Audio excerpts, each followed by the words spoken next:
فلما تقف عن البرايا بأسرها بعين رأيت الله من حيث لا هينا هو الواقد القدوس لا شيئا خيره إذا لم ترى خيرا ترى وجهنا بين سقوني وقالوا لا تقني ولو سقوا جبال هلين ما voilà loolu rek di wane bëgg ak cofeel ak tolluwaay gi nga xam ne suñu maam Baye Niass amoon na ko ci soppeem googu di Seydina Mouhamed sallallahu alayhi wa sallam balaa ñoo tëj rek sëñ bi dañuy lay laaj ci benn fait société ba nga xam ne tamit ci ay jikko rek ngay ñëwaat ak ñun ndax gis nañ ne jeunesse su Sénégal penché wu nañ ci li ñuy wax réseaux sociaux ñu gis ne ci tamxarit bi kii di xalif général bu Tiwaawoon yëkkati woon na si ay kàddu di ñaaxaat jeunesse bi ñu gis ne tamit ci màggalum Touba porte parole murit yi di Serigne Bass Abdou Khadre Mbacké tamit ab digle ba nga xam ne xalif général murit jox na ko tamit di waxaat tamit ci fait boobu di ndaw yi ak réseaux sociaux yi ñu gis ne ñu ngi siy def ay jëfin ya nga xam ne dëppoo wut suñu aada ak suñu cosaan dem tamit bay dugg si biir këru diine yi ndax gis nañ ci seeni ay post ci seeni ay commentaire dañuy laal lii di mooy sëriñ si ñu bëgg rek nga dikkaat ci nag gën leen conscientiser ñu gën a delloo si waat seen xel xam ne Sénégal suñu aada ak suñu cosaan ak li fi mag yu baax yi bàyyi moo ëpp doole di réseaux sociaux yooyu. ok jërëjëf soxna si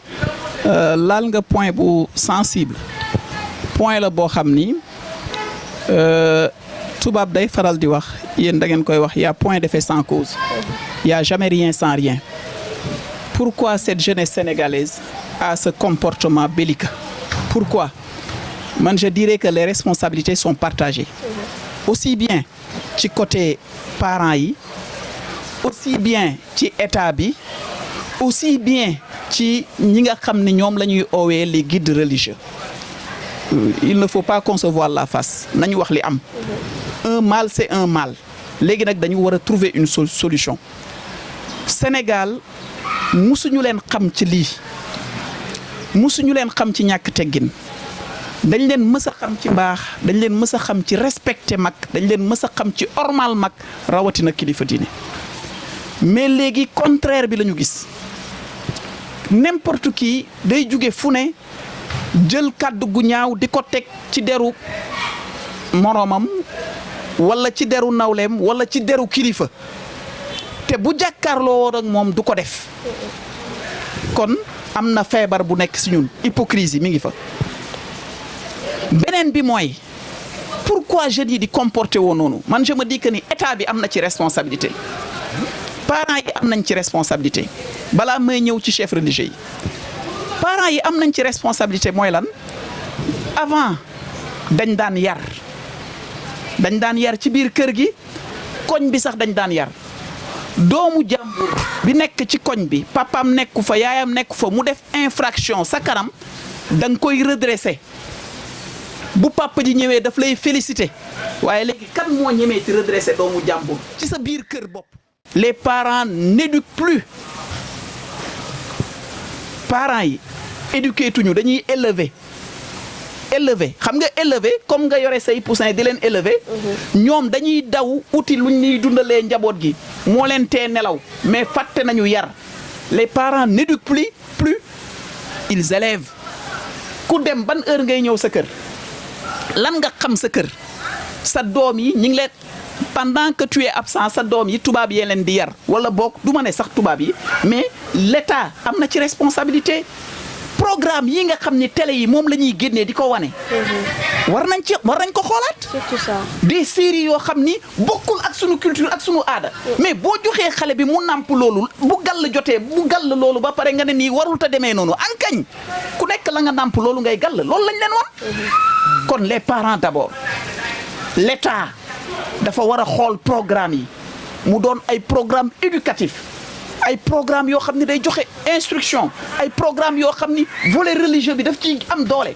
mais qu'est-ce que tu vois dans les télévisions ay musique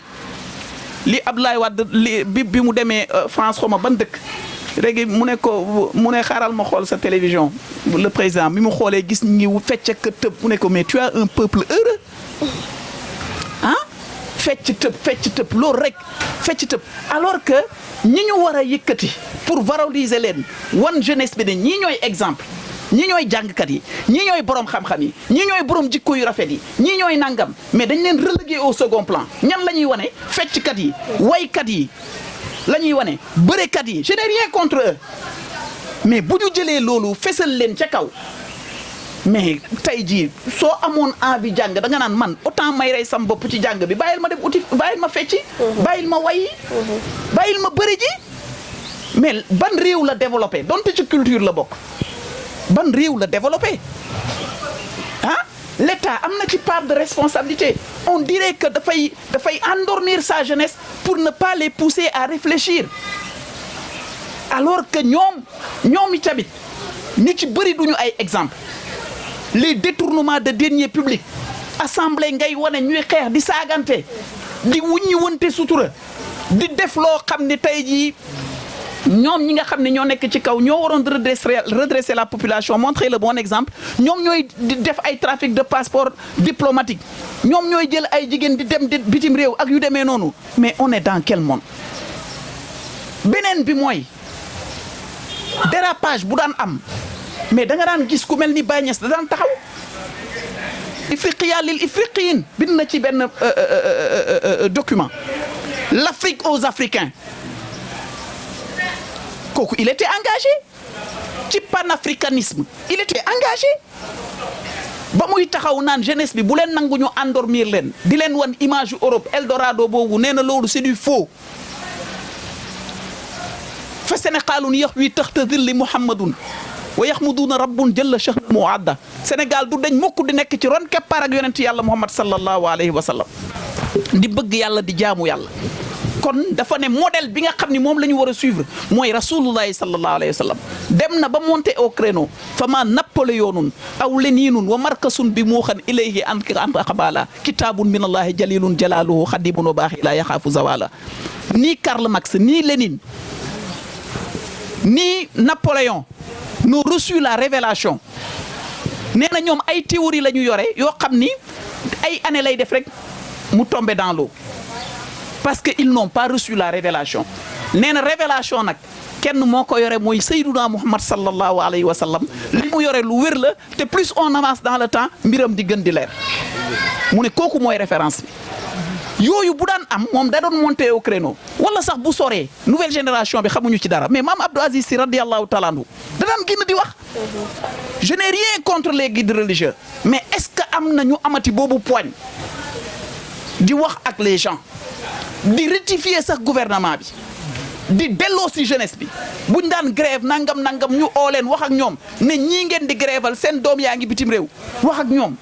bi mooy référence bi bàyyi kooku la joxoñoon gannaaw bi ko yàlla joxoñee ne laxat kaana lakum fii rasulullahi uswatun hasana moo tax bàyyi nee na isa saara xayru naasi surtout waraahu ngeen gi bindeef bu doxee ma dox topp ci bu taxawee xel xalaatul may dem mooy sama référence. am nañ ku mel ni Baye Niass am nañ ku mel ñu mel ñeneen nañu topp ñooñu ñi topp yonent bi boo leen toppee yonent bi nga topp kon man daal loolu moo ci doonoon sama point. RTV Dakar rek ñu leen di rappeler rek ñu ngi toog ak jëmm ji di wuyoo si turu Serigne Cheikh Ahmed Tidiane Sy sëñ bi kon dañuy ñëwaat rek si beneen question d'actualité ñu gis ne suñu réew mu ngi dëgmal si ay élections mu nekk ay élections présidentielles en 2024 incha allah une autre ba nga xam ne dafa war a am janvier 2022 bi di ñëw tamit incha allah muy élection municipale et départementale.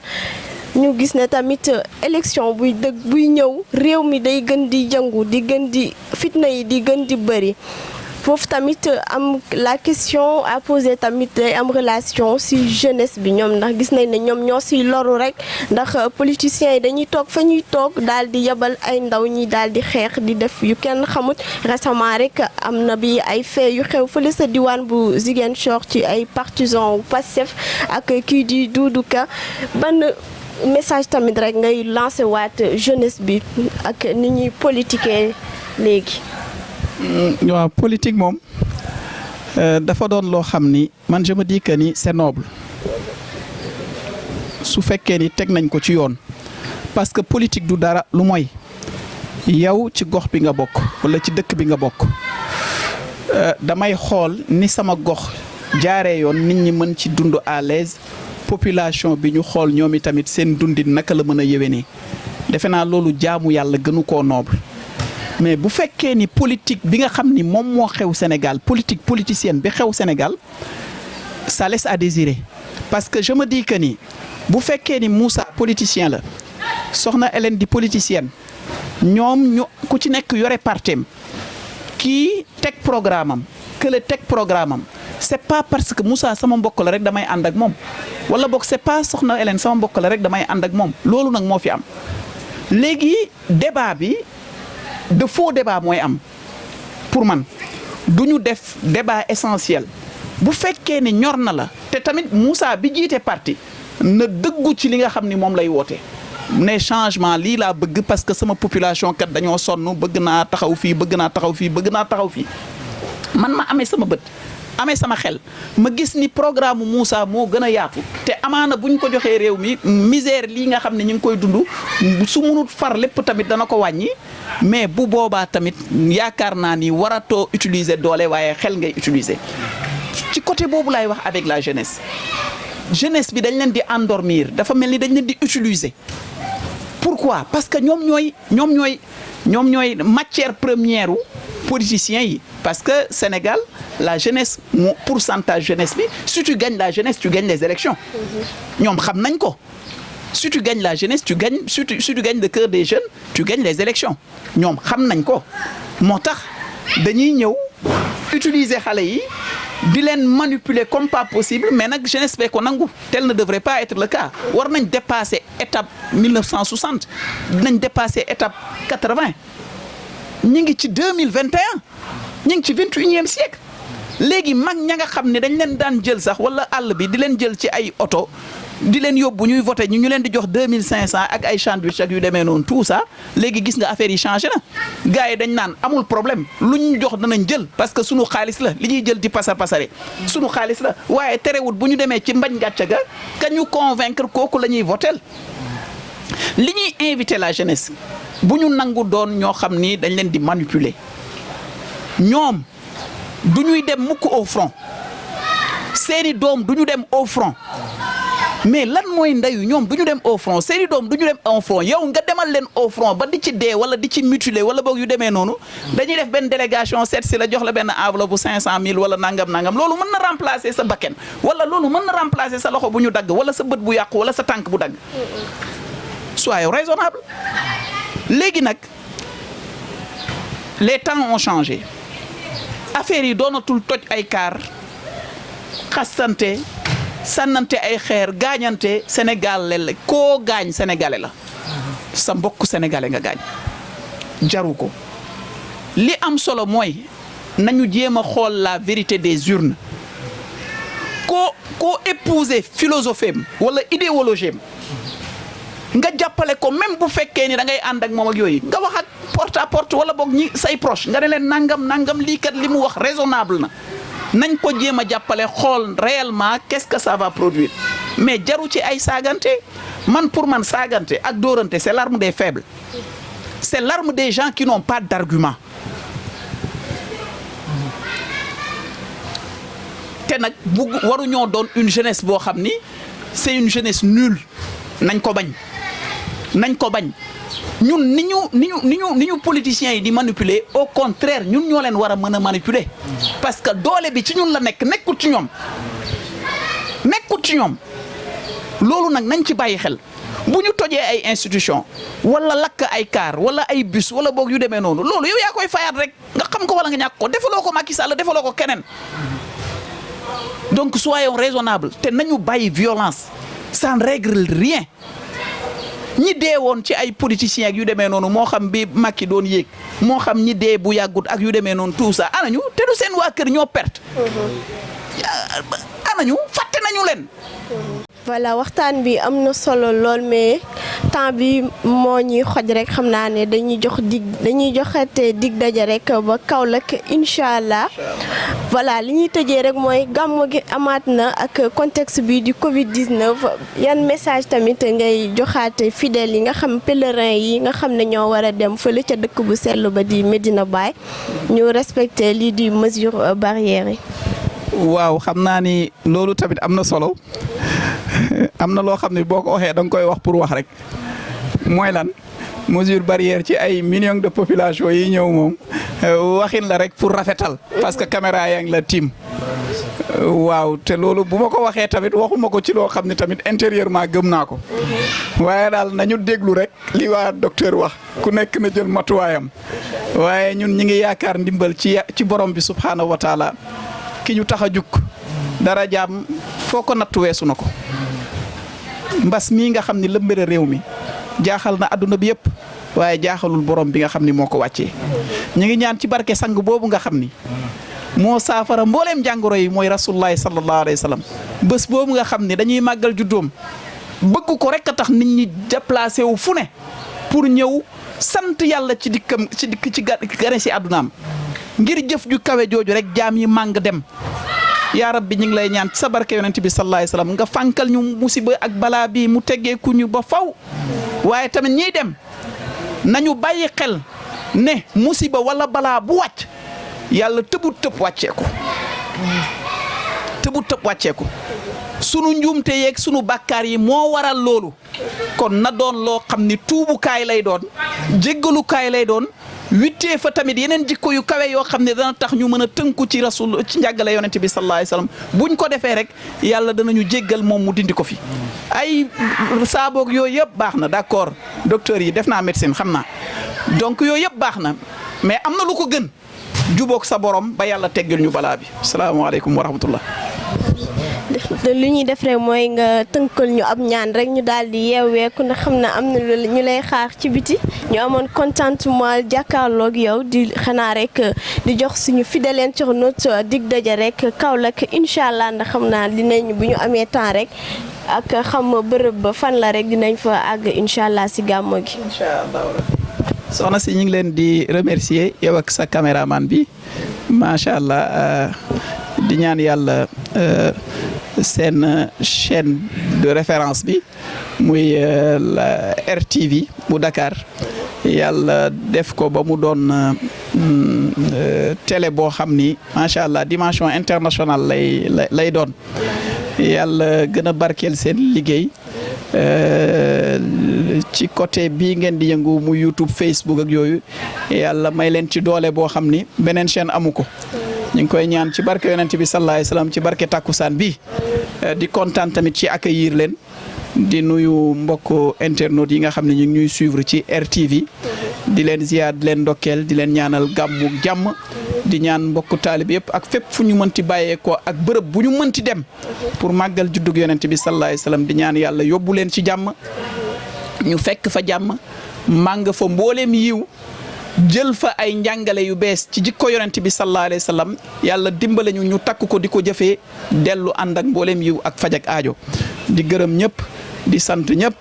di ñaan yàlla moo la ñu waat ci jàmm wa ma dhalika ala laahi bi aziz walhamdulillahi rabbil alamin. RTV Dakar nag bi ñëwee fii si bërëbu Serigne Cheikh Ahmed Tidiane Sy dañ fi fekk si tàggkat ci yonent bu mag a mag macha allah elle a une très belle voix une sublime voix di wuyoo si turu Soxna Hélène bu baay noonu lañ taalibe yi di ko dakkantale macha allah Soxna Hélène ñu ngi lay ziar di am contentement jàkkaarloog sa jëmm ju sell ji ndax dangaa sell. macha allah Aïssatou ñu ngi kontaan bu baax si gisante bi macha allah si interview bi aussi ñu ngi nuyu amee internet yu RTV Dakar macha allah. voilà duñu ñëw fii nag te duñu baaxee ci sa sublime voix elle a une voix très très splendide macha allah nekk tàggkat ci Baye Niass xam naa ne foo yuuxoo moom Baye day def rek ànd ak soldaaram yi daal di ñëw langoo la nii tiim la ndax macha allah may ñu dara. فيها فيه أو أثناء بردته ما يعلم الله من خير ومن كرم إن رسول الله سيف يستداه به مهند من سيوف لا مسلول وأبيض يستسهل الأمام بوجهه سمال يتمى اسمة للأرامل يلوز به هلاك من آل هاشم فهم عنده في نعمة وفوادل منزه عن شريك في محاسنه فجوهر جو تشونو غيدي حبار سانك نانغاني wedi barama la ko dale ca Maam Adama ba ci Abdoulaye lu fi ma sa yëngu sabal Seydi Barahama geñ Maam Bulaan bi Ñas ku la jéema as ay yaxam sey an xaawu maghrib bi dooma Seydi Barahama yàlla yónni ka mu daan yónni ko ka leen di waar kulul xaqi ñëw na soodaan moo di Barahama arif bu ndaw warlum ga ganaay jaani singanga max joobi watu leen nongol Seydi Barahama ki daan garde suuf seeg hasamaan ci xam leen ci teggin max joobi xam ngeen ne pexem noon li lañ leen indiloon ci seen émission spéciale waajtaayu gàmmu tey nag ñu nekkoon fii si diwaanu HLM si kër Serigne Cheikh Ahmed Tidiane Sy di leen jox dig daje rek ba lundi incha allah.